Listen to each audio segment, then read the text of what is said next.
너희는 믿음 안에 있는가? 너희 자신을 시험하고 너희 자신을 확증하라. 예수 그리스도께서 너희 안에 계신 줄을 너희가 스스로 알지 못하느냐? 그렇지 않으면 너희는 버림받은 자니라. 아멘. 하나님 예배합니다. 저희들을 불러주셔서 감사합니다. 부족한 심령들 성령께서 주장해 주시고 또 붙들어 주셔서 하나님 영광을 받으시는 예배로 인도하여 주십시오. 존귀하신 예수님의 이름으로 기도하옵나이다. 아멘. 찬송가 145장입니다.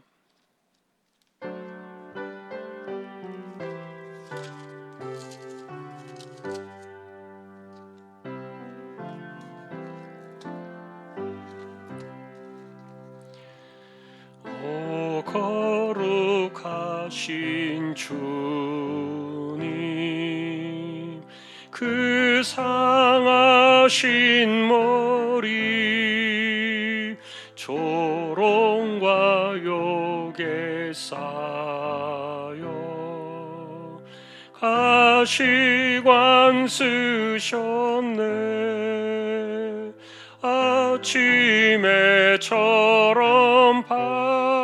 밝던 주님의 얼굴이 고통과 지역으로 창백해지셨네.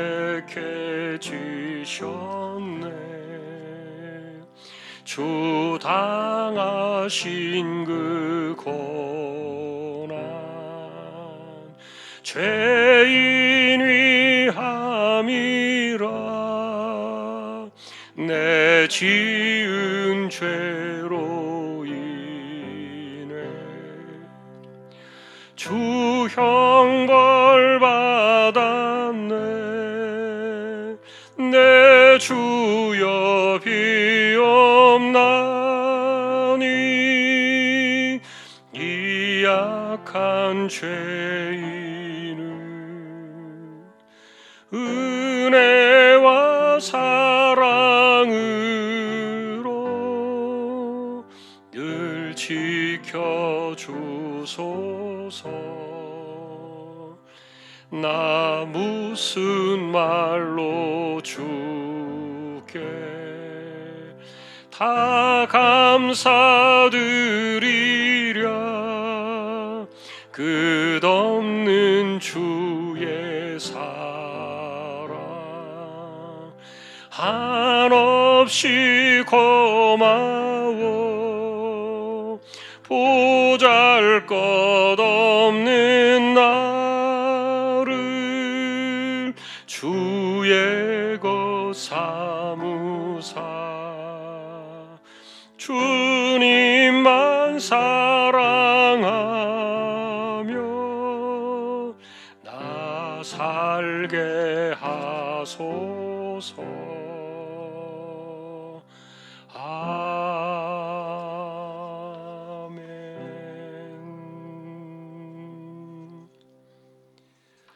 이은경 권사님 기도하시겠습니다. 하나님 아버지 감사합니다. 사단의 종로로 타던 우리를 하나님 나라 백성으로, 자녀로, 그리고 이 시간 예배자로 우리의 신분을 바꿔주신 아버지의 놀라운 은혜와 그 사랑에 감사와 찬양과 영광을 올려드립니다.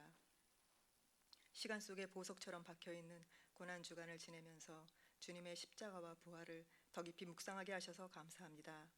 그러나 여전히 문제 속에 갇혀 살았고 구부러진 말과 비뚤어진 말로 상처 주고 상처 입으며 살았습니다. 용서하여 주옵소서. 우리들의 곧은 목과 교만한 눈과 우리 안에 깨어진 모든 것들이 예배하는 이 시간 주 안에서 거룩하여지며 살같이 부드러운 마음으로 변화시켜 주옵소서. 돌이켜 생각해보면 내 힘과 능력이 아닌 주의 은혜로 놀랍게 길이 열리는 것을 경험했고, 그저 먼지 같은 우리가 사람들과 환경을 인내할 수 있었던 순간들, 우리 삶에 개입하셔서 놀라운 일을 행하신 아버지를 기억합니다. 우리가 가는 인생길이 홀로 걷는 고독한 길이 아니고 주와 함께 걷는 길임을 깨닫게 하셨던 그 감격스러운 순간들을 잊지 않게 하옵소서. 그래서 그 믿음이 우리 삶의 모든 부분에 확증되는 한 해가 되게 하옵소서. 이리때와 같은 세상에 어린 양으로 보내진 우리가 어떤 상황에도 이리와 같이 되지 않고 주님 닮은 순한 양으로 살게 하옵소서. 십자가에서 우리에게 주신 생명과 권세를 세상에 전하는 주의 편지로 향기로 살게 되길 소망합니다. 미얀마 라오스 그리고 김포 주한교회가 하나님의 자녀들로 차고 넘치게 하시며 주님의 종들과 그 가족들을 살펴주시되 특별히 우크라이나에 있는 주의 자녀들을 기억하여 주옵소서. 이제 말씀을 듣겠습니다. 세우신 목사님 성령 충만케 하시고 말씀에 올바르고 능동적이며 즉각적으로 반응하는 우리 되게 하옵소서. 이 모든 말씀을 하늘 보좌를 버리시고 우리를 구원하시려 자신을 내어주신 사랑의 왕 예수 그리스도의 이름으로 감사하며 기도드립니다.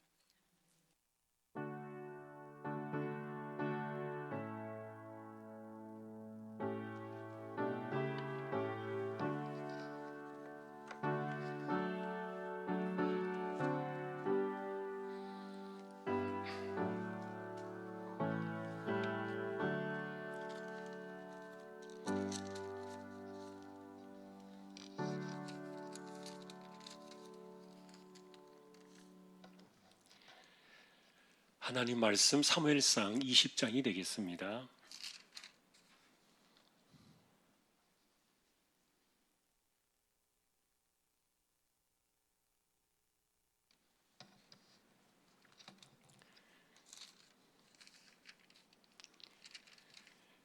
한 절씩 교독하겠습니다. 다윗이 라마 나윗에서 도망하여 요나단에게 이르되 내가 무엇을 하였으며 내 죄악이 무엇이며 내 아버지 앞에서 내 죄가 무엇이기에 그가 내 생명을 찾느냐.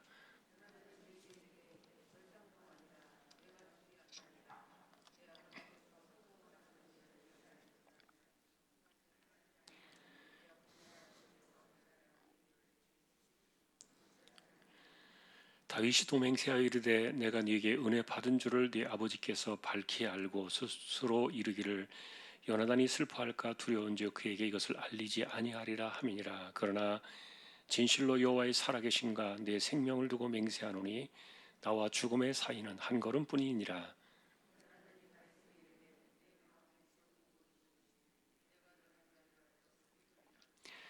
다윗이 요나단에게 이르되 내일은 초하루인즉 내가 마땅히 왕을 모시고 앉아 식사를 하여야 할 것이나 나를 보내어 셋째 날 저녁까지 들에 숨게 하고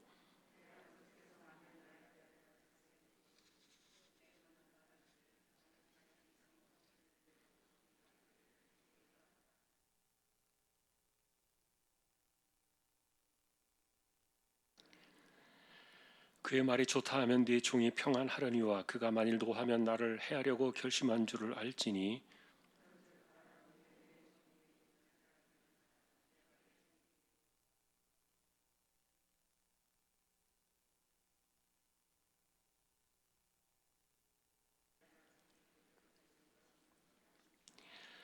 요나단이 이르되 이 일이 결코 내게 일어나지 아니하리라. 내 아버지께서 너를 해치려 확실히 결심한 줄 알면 내가 네게 와서 그것을 네게 이르지 아니하겠느냐 하니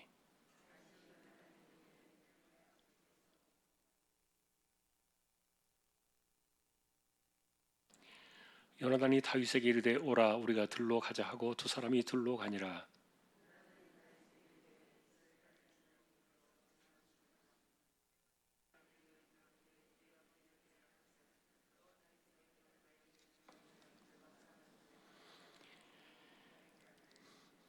그러나 만일 내 아버지께서 너를 해치려 하는데도 내가 이 일을 네게 알려주어 너를 보내어 평안히 가게 하지 아니하면 여호와께서 나 요나단에게 벌을 내리시고 또 내리시기를 원하노라. 여호와께서 내 아버지와 함께 하신 것 같이 너와 함께 하시기를 원하노니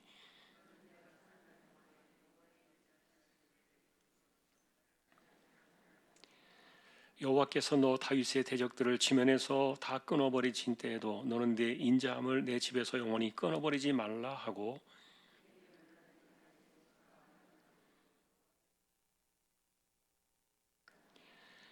다윗에 대한 요나단의 사랑이 그를 다시 맹세하게 하였으니 이는 자기 생명을 사랑함 같이 그를 사랑함이었더라.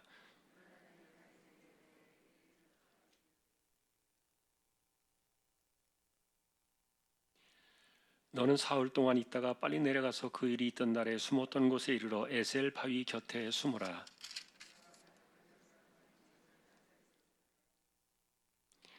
아이를 보내어 가서 화살을 찾으려 하며 내가 짐짓 아이에게 이르기를 보라 화살이 네 이쪽에 있으니 가져오라 하거든 너는 돌아올지니 여호와께서 살아계심을 두고 맹세하노니 네가 평안 무사할 것이요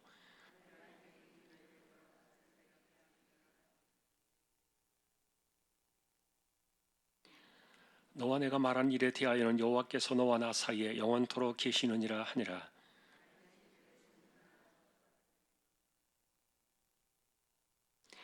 왕은 평시와 같이 벽 곁 자기 자리에 앉아 있고 요나단은 서 있고 아브넬은 사울 곁에 앉아 있고 다윗의 자리는 비었더라.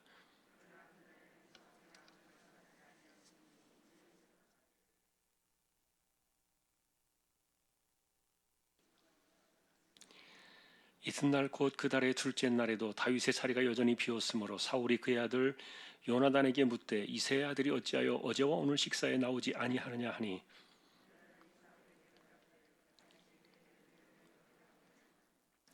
이르되 원하건대 나에게 가게 하라. 우리 가족이 그 성읍에서 제사할 일이 있으므로 나의 형이 내게 오기를 명령하였으니 내가 네게 사랑을 받거든 내가 가서 내 형들을 보게 하라 하였으므로 그가 왕의 식사 자리에 오지 아니하였나이다 하니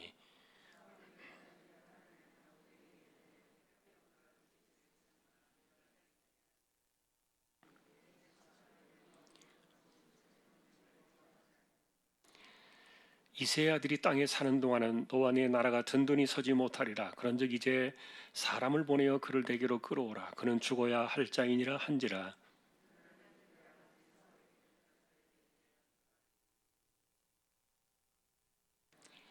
사울이 요나단에게 단창을 던져 죽이려 한지라. 요나단이 그의 아버지가 다윗을 죽이기로 결심한 줄 알고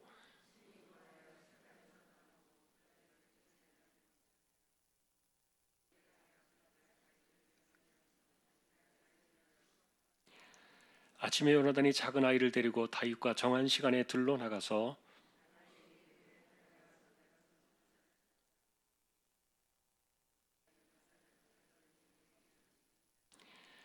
아이가 요나단이 쏜 화살 있는 곳에 이를 즈음에 요나단이 이 아이 뒤에서 외쳐 이르되 화살이 네 앞쪽에 있지 아니하냐 하고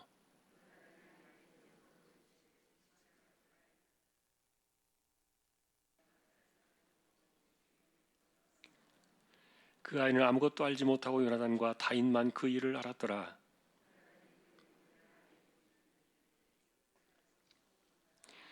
아이가 감에 다윗이 있고 바위 남쪽에서 일어나서 땅에 엎드려 세 번 절한 후에 서로 입맞추고 같이 울되 다윗이 더욱 심하더니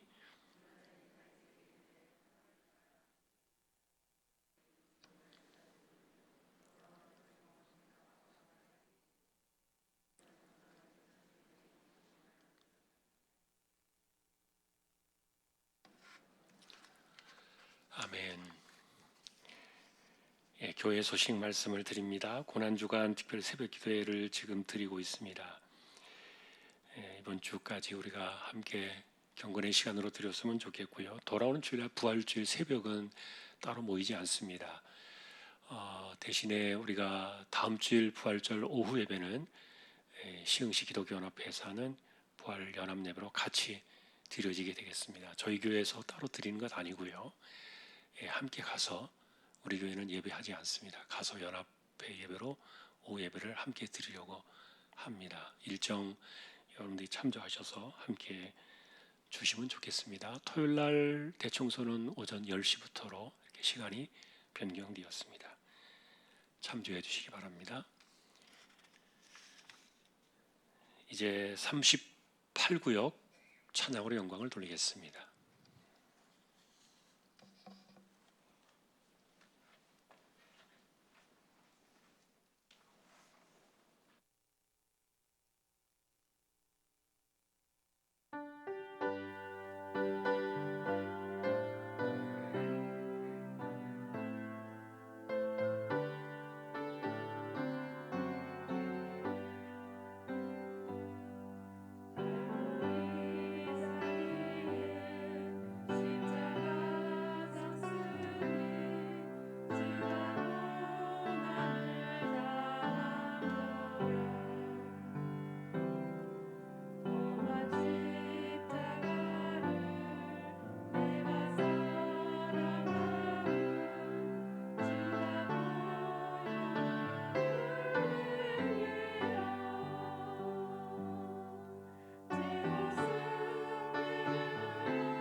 아멘.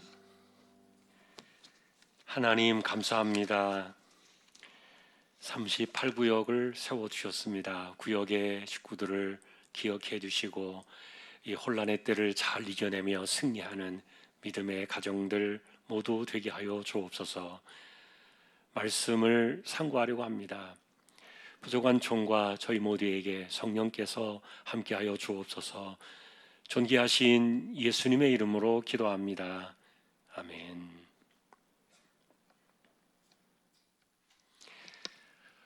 다윗과 사울의 이야기를 계속 저희가 보면서 사울의 위험한 이 도발을 우리가 지난주에 주목해 보았습니다. 이것은 투기였다. 너무 도가 지나쳤다. 그는 처음부터 자기가 마치 왕이 된 것처럼, 그리고 영원히 자기가 왕이 되어야만 하는 것처럼 그렇게 자기 자신을 혼동하고, 그래서 하나님께서 결정하실 수도 있고 하나님이 쓰시기도 하고 세우시기도 하고, 또 하나님께서 아니라고 하시면 또 아닐 수도 있는데, 이런 그 하나님의 주권에 대한 기본적인 것을 거부한 사건이죠. 그래서 하나님의 나라에서 백성들은 언제나 우리가 하나님을 섬긴다는 것은 우리는 청직이라고 말씀을 드렸지요. 그분이 주인이십니다. 하나님이 주인이시고 우리는 청직일 뿐이지. 그래서 쓰시는 분도 하나님이시고, 그리고 또 바꾸시는 분도 하나님이시고, 또 안 쓰시는 분도 하나님이시고. 예를 들면 여러분, 욥기서에서 욥이 다 잃어버렸을 때 그가 무슨 고백을 합니까? 주시는 이도 하나님이시요 거두시는 이도 하나님이시다. 주권에 대한 정확한 고백이죠.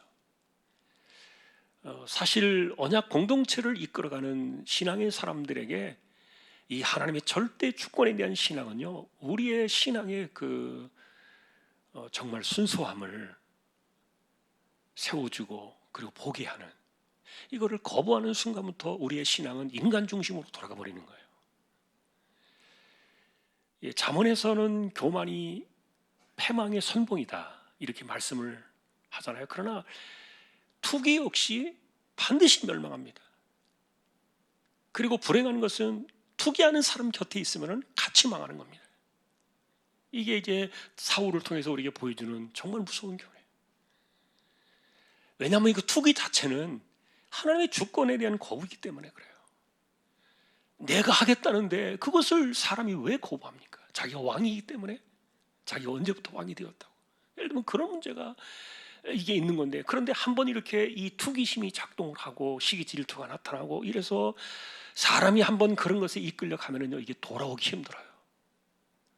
어느 정도까지였습니까? 우리가 지난주에 보셨던 것처럼 사무엘에게로 도망가 있는 이 다윗을 죽이려고 살수들을 3번이나 3차례 보냈잖아요. 3차례나 이 살수들을 보내서 그들을 죽이라 그랬는데, 그런데 성령 충만함 가운데 이들이 제정신이 돌아와가지고 다윗을 죽일 수가 없는 거였죠. 그래서 사울이 결국은 자기가 화가 나가지고 칼을 들고 사무엘에게로 갔잖아요. 이거는 뭡니까? 사무엘까지도 죽이겠다는 거였어요. 다윗만이 아니라 누구든지 내 앞길을 막으면 가차없이 죽이겠다, 이런 그 무서운 생각이 사울의 마음속에 있었기 때문에 사무엘한테 감히 칼을 들고 간 겁니다. 이건 있을 수 없는 일이에요.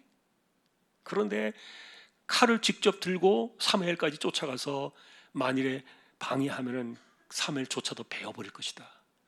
여러분, 이 두 개의 마음들이요, 이게 도가 지나치면은 너무너무 이렇게 사람이 돌아오기 힘든 길로 가버려요. 그래서 우리가 지난주에 보셨던 마지막 내용은 뭐라 그랬습니까? 하나님께서 그 사무엘 곁에 가까이 갈 때 사무엘도 역시 성령의 충만함을 입어가지고 예언을 했는데, 그런데 다른 예언자들과 달리 사울은 어땠다 그랬습니까? 자기가 옷을 다 벗고 정신없이 벌거벗은 채 뒹굴뒹굴하면서 이게 무슨 제정신이 아닌 사람이 돼버린 거죠. 그래서 예를 들면 여러분, 왕이 왕관을 쓰고 왕복을 입잖아요. 그리고 여러 가지 이렇게 딱 봤을 때 왕으로서 위엄이 갖춰지는 그런 그 외형적인 모습들이 있는데, 이걸 다 벗겨버린 겁니다. 하나님께서 다 치워버리고. 그래서 사울이나 다른 누구나 하나님 앞에서는 동일한 인간이에요. 자기가 무슨 태어날 때부터 무슨 왕으로 태어나서 그런 것처럼 이랬던 것들을 하나님이 다 지워버리고 교훈을 주셨던 거죠. 만일에 그 사건 속에서 자기가 이 왕의 수치심을 깨닫고 자기가 그렇게 좀 도를 지나치게 너무 이 하나님께서 원하시지 않는 이 투기의 길로 가고 있다는 것을 깨달았다면 제정신이 돌아와야 되는데, 정신이 돌아와야 되는데 한번 어긋나고 이렇게 비껴간 이 마음은 돌아오기 힘들어요. 우리가 그런 것들을 보는 거예요. 그래서 여러분, 사람이 좀 달라지고 좋아지면 좋겠는데, 그런데 그게 정말 어렵다 하는 것들을 이제 보게 되는데, 오늘 우리가 보신 이 사건은 도저히 다윗을 죽일 방법이 없는 거예요, 사울이. 그래서 무슨 생각을 합니까? 그것이 월삭이라는 날이었어요.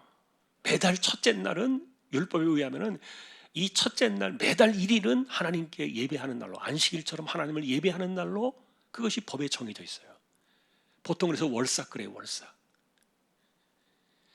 그래서 이 구약의 전통을 따라 가지고 어떤 분들은 뭐 월삭 새벽 기도에 뭐 월삭 뭐 이런 날 뭐 이렇게 하는 그런 분들도 계십니다만, 그것은 우리에게 지금은 의미가 없어요. 구약의 그런 의미들은 지금 뭐 월삭이라는 이름을 가져올 필요가 전혀 없는 그런 시대를 우리가 살고 있는데, 그런데 그 당시에 이 월삭이라는 의미는 굉장히 중요한 의미였어요. 누구도 이 예배에 빠지면 안 되는 거예요. 심지어는 왕의 아들조차도 왕에게 허락을 받아야 빠질 수가 있어요. 그러니까 이 다윗은 정말 도망갈 길이 없는 거예요.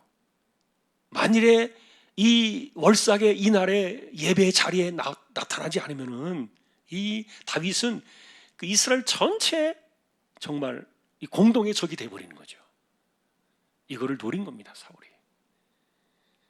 그래서 무서운 거죠. 예배하러 온 그날을 이거를 갖다가 기회로 삼아가지고 예배자로 온 그 사람을 죽이려고 이 생각하는 이 마음이 투기의 마음이에요. 이 사람에 대한 이런 단순한 미움의 감정이 아닙니다. 이것은 굉장히 무서운 마음이에요.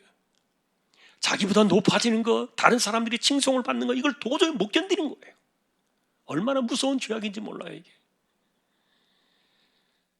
사람은 자기에게 다 주어진 그릇이 있다 그랬잖아요. 그래서 여러분, 오죽하면 바울이 뭐라 그랬습니까? 우리에게 주신 분량의 그 이상을 생각하지 마라 그랬어요. 욕심내지 말라는 거예요. 왜냐하면 쓰시는 분이 하나님이시기 때문에 우리에게 주신 그 분량이 딱 그거예요. 그러니 어떤 사람에게는 2달란트면 충분한 거예요. 그러나 어떤 사람에게는 5달란트가 주어지는 거예요. 그러면 2달란트 받은 사람이 나는 왜 저 사람보다 내가 뭐 능력이 부족해서 나는 2개밖에 안 주냐? 그렇지 않았어요. 착하고 충성된 종들은 자기에게 주어진 것을 감사함으로 주인의 뜻을 알아서 최선을 다해서 충성한 거예요. 그러나 1달란트 받은 사람이 왜 그가 처벌을 받았습니까? 기본적으로 자신에 대한 인식이 틀린 거예요. 1달란트 받은 사람은 금방 말했던 것처럼 내가 뭐가 부족해서 내가 하나밖에 안 받냐? 저 사람은 뭐가 잘나서 2개 주고 5개를 주는데 왜 나는 하나밖에 안 되느냐? 이 주인이 도대체 나를 어떻게 생각한 거냐? 그래서 자신을 그렇게 생각한 그 주인에 대한 불만이 있었기 때문에 그걸 일하지도 않고 그냥 땅에 묻어버린 거예요. 주인이 아주 나에 대해서 아주 뭐 악하게 안 좋게 평가를 하는데, 나를 이렇게 안 좋게 생각하는데 내가 주인을 위해서 충성할 게 뭐 있느냐? 땅에 묻어버린 겁니다. 자, 여러분, 그래서 사람은요 그냥 자기 그릇이 있는 거예요. 이거는 누가 정해요? 하나님이 정하세요. 크게 쓰시기도 하고.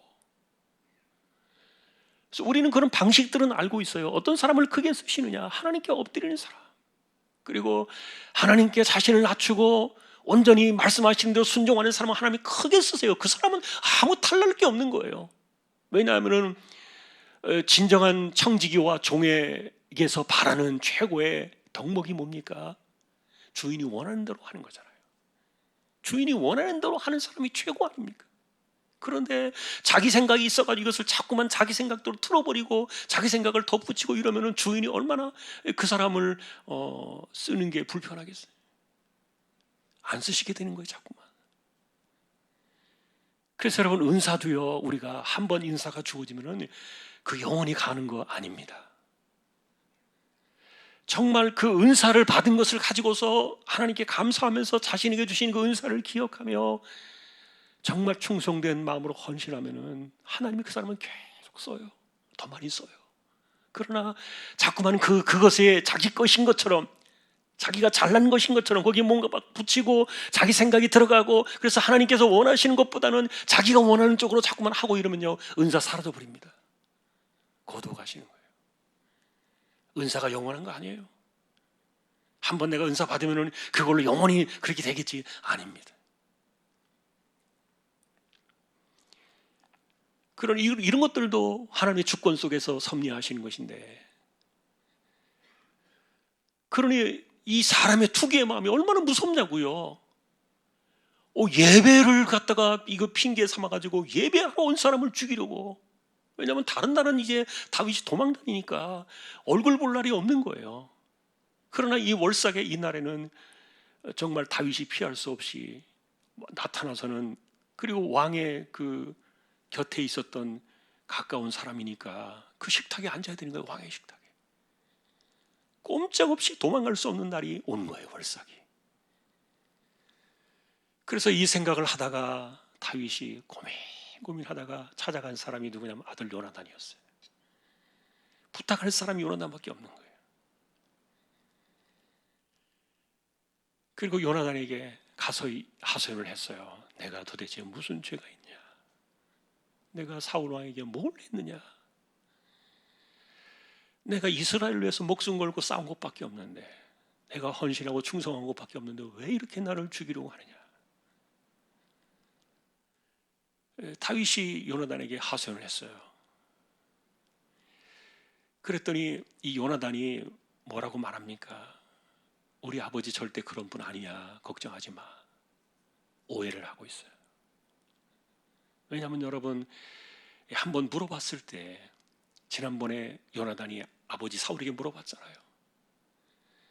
다윗에 대해서 물어봤을 때, 그래, 다윗은 절대 죽지 않을 거야. 나도 그를 죽이지 않을 거야. 맹세했어요.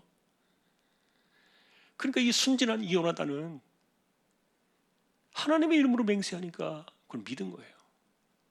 그런데 이 사울이요, 벌써 이렇게 사람이 달라져 버린 거예요. 아들한테 제대로 말하면은 그 아들이 마음 상해하고 힘들어할까 알까, 거짓말했다. 다윗은 그걸 알고 있어요. 그런데 요나단은 몰라요. 자기 아버지니까 일단은. 그래서 아버지 말을 믿었던 거죠. 아니야, 아버지는 절대 너를 죽이지 않을 거야.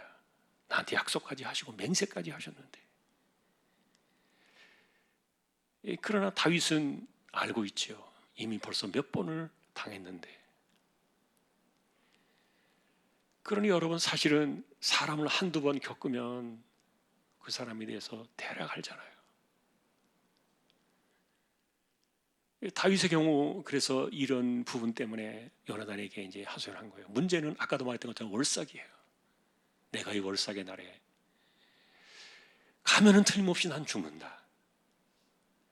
근데 어떻게 내가 이 월삭을 좀 피할 수 있겠느냐? 형님이 좀 도와줘라. 부탁을 한 거예요. 아까도 말했던 것처럼 이 월삭의 날에 이 중요한 자리에 있는 사람들은요, 왕의 허락이 없이 그 자리의 모습을 드러내지 않으면요, 이거는 하나님의 어떤 그 예배를 범죄한 어떤 그런 그 죄목을 씌워가지고요, 굉장히 위험한 그런 순간이에요. 이러지도 못하고 저러지도 못하는데. 그런데 그때 이제 다윗이 위험한 요청을 하는 거예요. 내가 집에 큰 급한 일이 있어서 월삭에 참여하지 못하고 내가 우리 집안에 예배가 있어서 형님의 부르심을 받고 가는데 당신이 허락해 준 걸로 해라. 형님이 나한테 허락해 준 걸로 해서 이야기를 좀 잘해줘라. 이때까지만 하더라도 요나단은 아버지를 믿었고요. 그러니까 걱정하지 마. 내가 이야기해 줄게. 이제 그리고 간 거예요. 그리고 숨어 있었던 거예요, 들에. 월삭의 그날에. 이게 전날 있었던 이야기예요. 그런데 그 다음날 보니까 월삭의 그날에 다윗이 자리에 나와 있어야 되는데 안 보이잖아요. 그러니까 사울이 스스로 생각하기를 지금 다른 사람들은 눈에 들어오지 않아요. 예배도 전혀 신경 쓰지 않아요. 예배가 뭡니까? 지금 이 다윗밖에 안 보이는 거예요. 이놈이 나타나면 죽이려고 지금 그것밖에 생각하지 않고 있는데, 그 예배 장소에서도 그런 생각을 품고 있는 이런 게 예배가 되겠습니까? 어쨌든 그 예배를 빌미로 해서 자신의 그 투기의 마음을, 이것을 갖다 목적을 이루려고 하는 이것이 굉장히 얼마나 많이 나가 있고 도가 지나쳤고 위험하고 무섭다라는 것들을 이제 말해주고 있는데, 그러나 어떤 경우가 해당이 되느냐면은, 만일에 그 예배에 참여하지 못할 부정한 일들이 있었으면은 예배에 참여하는 것을 하루는 빠질 수 있어요. 그런데 첫날 딱 안 보이니까 사울이 속으로 생각하기를 내가 알지 못하는 다윗에게 무슨 부정한 일이 있었나? 그래서 얘가 지금 이 예배에 못 온 건가? 이래서 하루는 그냥 넘어갔어요. 그런데 그 다음 날은 와야 되거든요. 그 다음 날은 월삭과 상관없이 어쨌든 그들이 그 함께하는 3일 동안의 식사였기 때문에. 근데 둘째 날에도 안 보이니까 화가 났어요. 물어본 거예요, 요나단한테. 틀림없이 요나단하고 뭐가 관계가 있는 것 같아요. 그래서 아들을 불러다가 딱 물어보니까 이야기를 합니다. 아버지, 다윗이 집안에 급한 이런 제사가 있어서 요청이 와서 어떻게 할까 저에게 물어봤는데 제가 다녀오라고 허락을 해줬습니다. 어떻게 했을까요? 사울이 두 가지 반응을 보입니다. 첫째는 이 요나단의 어머니를 저주합니다. 요나단의 모친, 정말 아주 안 좋은 말로 막 그 욕설을 내뱉으면서 그 요나단의 모친을 저주해요. 오늘 성경은 굉장히 순하게 기록해놨어요. 그런데 이 사울이 왜냐하면 왜 모친을 저주했는가 하면은, 사실 후궁들이 여럿 있잖아요, 부인들이. 그 가운데 요나단이 첫 번째 아들이었을 뿐인데, 그러니까 이 요나단의 모친을 막 그냥 온갖 입에 담지 못할 욕설을 한 거예요. 왜 그랬을까를 생각해 보니까, 그것도 신하들이 있는 자리에서 그렇게 욕설을 하고 모욕을 주었는데, 그런데 보니까, 이것은 생각해 보니까 요나단이 아마도 다윗의 요청이 왔을 때 상의할 사람이 없잖아요. 요나단이 자기 모친하고 상의를 했을 것 같아요. 누구하고 상의를 하겠습니까? 그러니까 사울이 이걸 알고 있는 거예요. 요나단이 특별히 이게 혼자 결정할 일이 아니라 자기 엄마하고 이것을 결정했을 것이다 생각한 거예요. 그러니까 요나단의 모친도 굉장히 이런 일에 있어서 하나님의 주권을 생각한 사람이에요. 만일에 그 요나단의 모친이 요나단에게 안 돼, 그 나쁜 놈이야, 지금 우리 집안을 망치려고 하는 사람이야, 아버지를 망치려고 하는 사람이야, 가까이 하면 안 돼, 그 죽게 해야 돼, 예를 들어서 그 모친이, 요나단의 모친이 그렇게 말했더라면은 요나단이 아마 마음이 흔들렸을지도 모르겠어요. 그런데 그 이야기는 성경에 나오지 않지만 이 사울의 이야기를 바라볼 때 이건 100% 요나단이 자기 모친하고 상의한 게 분명해요. 그런데 참 그 어머니도 신앙이 있는 거예요. 하나님의 주권을 인정한 거예요. 그래서 이제 그 말에 이제 자기 엄마를 모욕하니까 요나단이 자기도 화가 나죠. 발끈했죠. 도대체 다윗이 무슨 죄를 지었길래 그러느냐. 그랬더니 이 사울이, 이놈이 이제 아버지한테까지 대들려고 그런다고 창을 들고 아들을 향해서 던진 거예요. 죽이려고. 참 여러분, 우리가 이런 극에 달하는, 우리가 말하는 악에 뻗치는, 이 악에 뻗치는 그런 모습들을 보는 거예요. 투기의 마음들이 막 그 도가 지나치니까 사람들이 악에 바치는 거죠. 자기 부인이든 그리고 자기 아들이든 다음 왕위를 이어갈 아들이든 누군지 상관없이 죽이려고 하는 거예요. 흉내를 낸 게 아닙니다. 진짜 창을 던져 죽이려고 했습니다. 그래서 그날 식탁의 자리에서 요나단이 나와가지고 슬퍼하면서, 그날 한 끼도 밥을 먹을 수가 없죠. 요나단이 식음을 전폐하고 정말 밤을 꼬박 새우고, 그 다음날 약속한 세 번째 날에, 다윗과 약속한 그날의 장소로 가서 화살을 일부러 멀리 쏘아가지고 화살이 그 죽는 아이의 머리 위로 날아가면 도망가는 뜻이었고, 가까이 떨어져서 그 화살을 집어가지고 돌아오라 그러면 괜찮다는 뜻이었는데, 그런데 이런 상황이 오니까 화살을 멀리 쏴가지고 다윗을 하고 이제 도망가라, 이렇게 이야기를 사인을 알려줬던 거예요. 그리고 이 화살을 갖고 있던 소년이 돌아오고 난 뒤에 마지막으로 둘이 얼굴을 대하고 울었다, 그렇게 나오는데 다윗이 더 많이 울었다, 이렇게 나와요. 그리고 이제 이 다윗이 영원히 사울을 떠나는 거예요. 여러분, 이제 우리가 결과적으로 그 내용들을 쭉 봅니다만 오늘 본문의 내용은 거기까지인데, 결과적으로 다윗이 사울 곁에 있었더라면 사울은 죽지 않았을 수도 있어요. 왜요? 자기가 나가서 전쟁에서 할 일들을 다윗이 다 해주니까. 그리고 하나님께서 거두어 가셨다 할지라도, 다음 왕을 다윗으로 세우셨다 할지라도, 이렇게 하나님께서 사울을 그냥 우리가 말하는 토사구팽처럼 쓰시다가 버리는 그런 것처럼 이렇게 하나님이 버리시는 것이 아니에요. 아마 자기 그 수명대로 살다가 갈 수 있도록 하나님께서 아마 내버려 두셨을 거예요. 물론 그렇게 되었다면 다윗의 그 왕의 복귀 자리는 더 늦을 수도 있겠지만, 그러나 그런 것이 중요한 것은 아니에요. 그러나 사울은 다윗을 자기가 내침으로 인해서 아무도 자기를 도와줄 수 있는 보호막이 사라져요. 일단 하나님의 손이 떠났어요. 사무엘이 떠났어요. 그리고 하나님께서 쓰시는 다윗마저 떠나버렸어요. 이걸 누가 한 겁니까? 자기가 다 그렇게 해버린 거예요. 자기가 하나님이 되는 겁니다. 그런데 누가 그를 지키냐고요? 어떤 사람이 자기 자신을 지켜주냐고요? 자, 우리는 그래서 이렇게 떠나가는 다윗을 보면서 아까 처음 제가 이야기를 했어요. 교만이 패망의 선봉이다 그랬는데, 교만한 자를 하나님께서 대적하신다 그랬잖아요. 교만한 자는 하나님이 대적하시고 그를 원수대하듯이 하나님께서 싸우신다니까. 이 교만이에요. 그런데 그것 못지않게 무서운 게 투기예요. 왜냐하면 이 투기는 지난번에 제가 말씀드린 것처럼 사도 바울이 이 내용을 정리했어요. 갈라디아서 5장에서 말하면서 이거는 하나님의 나라를 유업으로 받을 사람의 그것이 아니다라 그랬어요. 이런 것을 가지고 하나님의 나라에 들어갈 수는 없다, 그렇게 말한 그 목록들 가운데 하나가 나와요. 투기가 굉장히 무서운 죄악이죠. 그런데 문제는 이 투기의 죄로 망하는 사람들은 그 곁에 있는 사람들이 같이 망하는 거예요. 그래서 결과적으로 보면 하나님께서 멸망길로 걸어가는 이 사울에게서 다윗을 떼놓으셨다, 이렇게도 봐요. 왜냐하면 하나님은 다윗을 살리시려. 그래서 요나단을 통해서 하나님이 이 다윗을 떼놓으셨구나. 자기 혼자 죽는 거예요. 여러분, 그래서 우리는 이런 것들을 바라볼 때 왜 사람들이 주변에서 떠나가는가를 생각하는 거예요. 물론 좋은 사람들 곁에서도 떠나가는 이가 있어요. 그러나 우리는 사람들 곁에서 왜 사람들이 자꾸만 떠나가는가?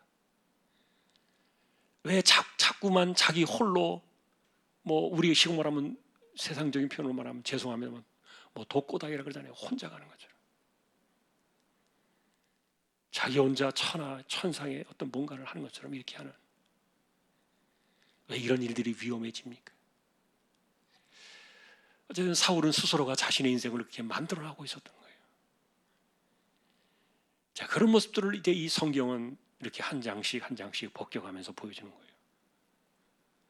껍질을 벗겨나가듯이 인간이 잘못된 길을 걸어갈 때, 그리고 하나님 앞에서 하나님의 주권을 잃어버리고 내가 청직이라는 사실을 잊어버리고 인간의 욕심과 투기에 파묻혀서 이렇게 정말 눈이 뒤집히고 악에 받쳐가지고 이렇게 살아가는 그런 사람들이 이 길 하나님 앞에 얼마나 불행한가, 한 장씩 한 장씩 보여주고 있는 거예요. 오늘도 우리 이 모습을 바라보면서 하나님 앞에 사는 사람은 그러나 하나님이 그 사람을 보호해줘요. 비록 다윗이 사울로부터 떨어져 나갈 때, 완전히 떠나버렸을 때, 오늘 본문은 이제 완전히 떠나는 것을 이야기하는데, 완전히 떠났을 때 사람들은 그렇게 이야기하겠죠. 이제는 그 다윗의 동아줄이 끊어졌다. 더 이상 그는 이제 완전히 회복할 수 없을 것이다라고 말하겠지만, 그러나 하나님은 완전히 끊어버리고 난 다음에도 이 사람을 스스로 세우시는 거예요. 하나님은 그런 분이시니까요. 주권자니까. 사울 곁에 붙어 있어야만 그가 왕이 되는 것이 아니었던 거예요. 세상이 보는 관점과 하나님이 보는 관점은 너무도 다르죠. 오늘 우리는 그래서 이 땅을 살아가는 하나님의 주권 속에서 청지기로 살아간다. 나는 내게 주신 분량과 내게 주신 은사를 감사함으로 그것을 정말 작은 일에 충성하는, 착하고 충성된 종으로 살다가 가는 것, 그것이 최고의 복이다. 하나님이 기뻐하시는 인생이고 그러십니다. 그런 사람은 하나님이 쓰시기를 기뻐하시고 또 높이시는 것, 우리가 높아지기를 원하고 쓰임받기를 원한다면 우리는 그런 길을 가야 하는 것, 오늘 우리 말씀을 통해서 다시 한번 정리하고 또 새롭게 새기는 저와 여러분들 될 수 있기를 주님의 이름으로 축원합니다. 찬송을 드리겠습니다. 146장입니다. 찬송가 146장.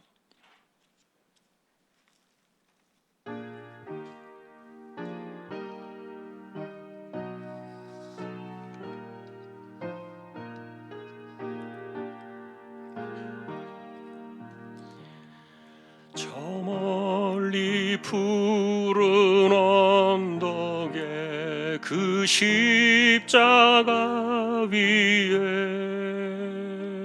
주 예수 나를 위하여 못 박히셨도다. 그 귀한 주의 사랑이 날 구원하시니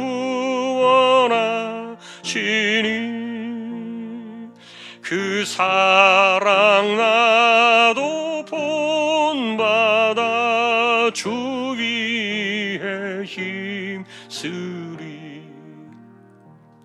그 흉한 십자가에서 한없는 고통을 이 세상 사람 위하여 당하신 것일세.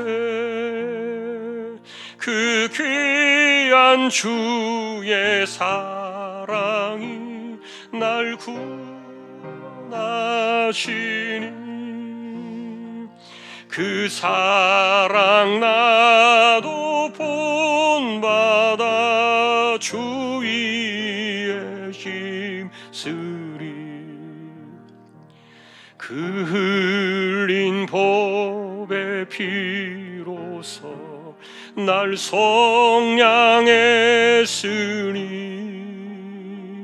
저 하늘 문을 여시고 날 인도하시리. 그 귀한 주의 사랑이 날 구원하시니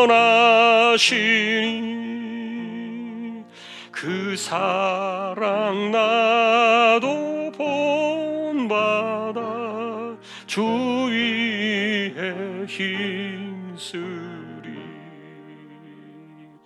아멘.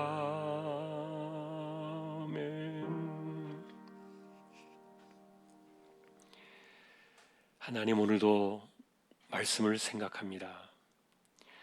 사울에게서 성경이 보여주고 싶었던 부분들, 사람이 이렇게 투기에 파묻히니까 악에 바친 모습들을 보여주고 눈에 들어오는 것이 없이 자신의 성질 나는 대로 사람을 죽이려고 했던, 심지어 아들까지 죽이려 하고 사무엘까지 죽이려고 했던, 너무 나가버리는 이 사울의 잘못된 모습들이 왜 있었는가를 우리가 생각하고, 하나님 나라의 백성들 속에서 우리가 하나님을 섬기며 살아가는 사람들이 오늘도 이 땅을 살아가는 청직이라는 사실을 우리가 잊지 않고 언제나 내게 주신 그 은사와 분량과 달란트를 감사함으로 착하고 충성된 종이 되어 평생을 그렇게 쓰다 가고 섬기다 가는, 그래서 하나님께서 보실 때 정말 잘했다,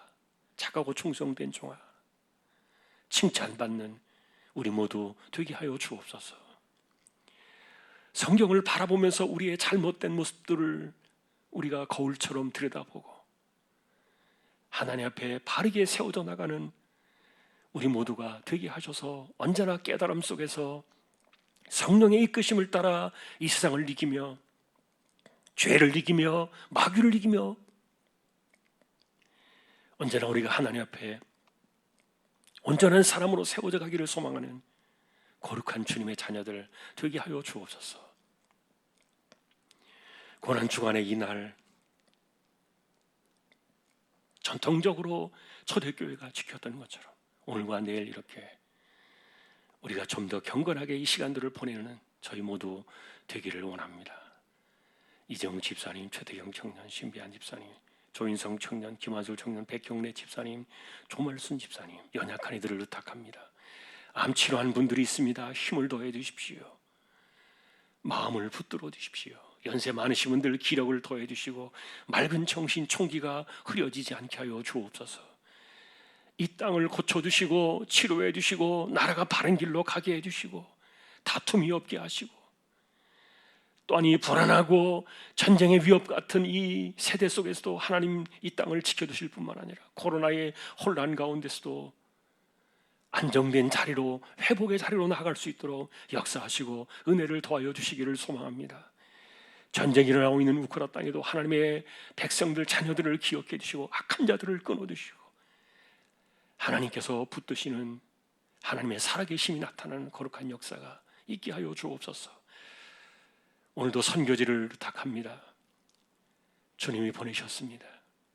귀한 종들을 기억해 주시고 또 세우신 교회와 하나님의 나라와 백성들 주님의 자녀들을 오늘도 지켜주시고 교회 안팎을 돌아봐 주시며 주일학교를 하나님께서 권고하여 주옵소서.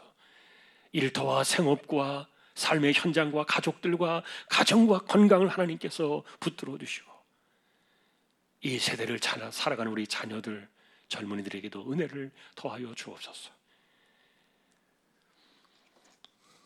오늘도 선교 예물을 드립니다. 귀한 손길입니다. 하나님께서 기억해 주시고 하나님의 뜻이 이루어지기를 원합니다.